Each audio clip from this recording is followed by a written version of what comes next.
Hi అండి. అందరికీ నమస్కారం. మనం ఇప్పటివరకు నార్మల్ ఫిజియోలాజికల్ ఫంక్షన్స్ ఆఫ్ థిరోసిస్ చూసుకున్నాం. ఇప్పుడు థిరోసిస్ అగ్రివేట్ అయినప్పుడు గానీ, స్పెసిఫై అయినప్పుడు గానీ, వాటి సైన్స్ అండ్ సింప్టమ్స్ ఎలా ఉంటాయి ఇప్పుడు చూద్దాం. మన బాడీలోని వాత ఇంక్రీజ్ అయినప్పుడు దాని సింప్టమ్స్ ఎలా ఉంటాయంటే వృద్ధస్తు కురుతే అనిలః కార్ష్య కార్ష్ణ ఉష్ణకామిత్వ శకృగ్రహాన్ బలనిద్రేంద్రియ భ్రంశాః ప్రలాప ప్రభాదీనతః.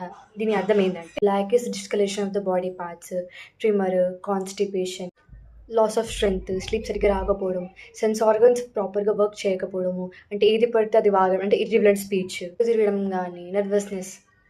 మన బాడీలో పిత్త ఇంక్రీజ్ అయినప్పుడు దాని సైన్స్ అండ్ సింప్టమ్స్ ఎలా ఉంటాయంటే పీత వెన్మూత్ర నేత్ర త్వక్షుదాహ అల్పనిద్రతాహ పిత్తం.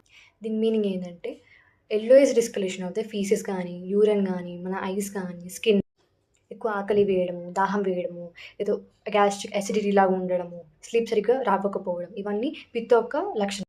బాడీలోని కఫ అగ్రివేట్ అయినప్పుడు దాని సిమ్టమ్స్ ఎలా ఉంటాయంటే శ్లేష్మ అగ్నిసదన ప్రత్యేకాలస్య గౌరవం శ్రౌత్ర శైత్య శ్లతాంగత్వ శ్వాసకాస అతి నిద్రతాహ. దీని మీనింగ్ ఏంటంటే డైజెస్టివ్ పవర్ డిక్రీజ్ అవ్వడము, సలైవేషన్, లేజినెస్గా ఎక్కువ ఉండడము, heaviness of the body parts అనిపించడము, whitish discoloration of the body parts, ఇంకా ఎక్కువ నిద్రపోవడం, ఇవన్నీ కఫ యొక్క లక్షణాలు. ఇప్పుడు ఈ increase of the three doshas చూసుకున్నాం కదా ఈరోజు.